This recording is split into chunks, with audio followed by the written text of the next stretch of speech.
Désolé, on ne peut pas vous en dire plus sur cette affaire.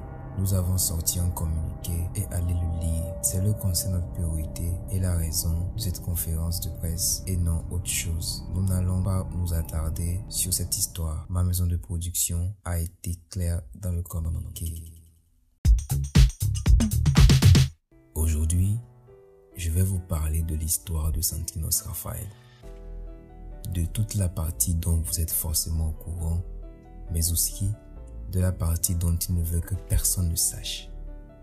Mais avant de commencer la vidéo, n'oubliez pas de laisser un gros pouce bleu. Ce sera vraiment sympa de ta part. De son vrai nom Atassé Elpidio, Ounou, né le 4 mars 1996 dans le sud du Togo, à Lomé, d'une mère togolaise et d'un père béninois, il sera le premier né d'une fratrie de 3 garçons. Après l'obtention de son bac, il s'inscrit dans une école supérieure où il obtient un DTS et un BTS en commerce international avant de choisir l'option marketing communication pour sa licence. Aujourd'hui, nous le connaissons tous sous le nom de Santinos Raphael. On est en 2014 et le jeune Ounou va balancer son tout premier morceau intitulé Ton numéro. La première fois que je t'ai vu, tu as pris mon cœur. La deuxième fois ma tête et cette fois tu m'as mis KO. 3 ans plus tard, il va balancer son deuxième morceau Toute la nuit en featuring avec Bobino. Bien évidemment, ces 2 morceaux ne prendront pas trop d'ampleur. On est en 2017. Il va balancer son nouveau morceau Fiançailles, réalisé par le meilleur réalisateur de l'année, Gus Spencer. Fiançailles sera diffusé sur la chaîne internationale Trace TV dans la catégorie Nouveau Talent. Le clip cumule aujourd'hui plus d'1 million de vues sur YouTube. Grâce à Fiançailles, il va bien évidemment mettre les projecteurs sur lui. Il signe dans une maison de disques appelée Mansa Group. Après la signature de son contrat avec Mansa Group, en 2018, il va sortir un album de 18 titres et décroche un trophée au All Music Award Togo. Il va alors battre le record du jeune artiste togolais le plus titré de l'année 2018, en cumulant en tout 8 trophées. En 2019, Santinos Raphael sera sur les feux des projecteurs. Il sera dès lors invité par la télévision nationale du Togo, fera plusieurs featuring et sera surnommé le Dadju togolais. De 2019 à 2020, il va continuer d'enchaîner des featuring, des clips comme Crois en moi, qui cumule aujourd'hui de 700 000 vues sur YouTube, Egbe, avec 900 000 vues, et mon morceau préféré, Mamadou Bineta, qui cumule plus de 2 millions de vues. Il va également faire des featuring avec des artistes de renommée internationale, à l'instar de Zenab sur le morceau Wa.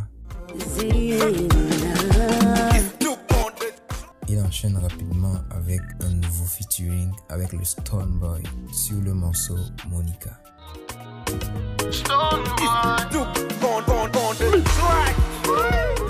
En 2021, il va sortir Maladie d'amour, qui sera la chanson du siècle. Avec plus de 8 millions de vues sur YouTube, et sera la chanson la plus écoutée sur sa chaîne YouTube. Pay attention to the drums. Quand ça nous pique, plus rien n'est important, plus rien n'est inquiétant. La maladie, De 2020 à 2022, il va sortir plusieurs morceaux qui le propulsent doucement, mais sûrement dans la stratosphère.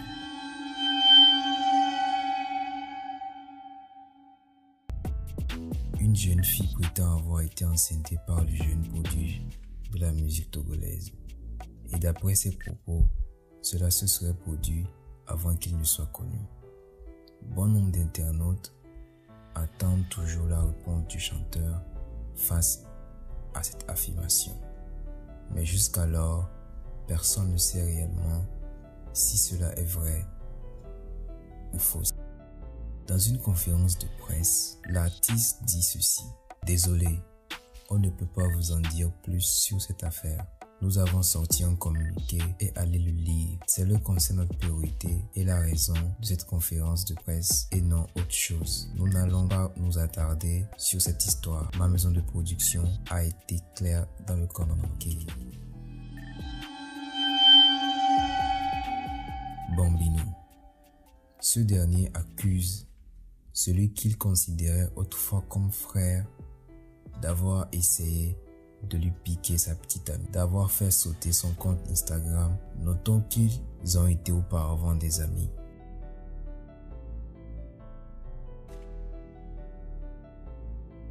Bref, malgré toute cette histoire, Santinos ne semble pas être affecté. Il reste le meilleur artiste togolais de par sa musique et son style unique. Il ne cesse de nous émerveiller par sa voix. Alors, que pensez-vous de l'histoire de Santinos Raphael et des polémiques qui en découlent? Alors, si cette vidéo vous a plu, n'oubliez pas de la liker, de vous abonner et d'activer la cloche de notification pour ne rater aucune de mes prochaines vidéos. Merci d'avoir regardé et à la prochaine.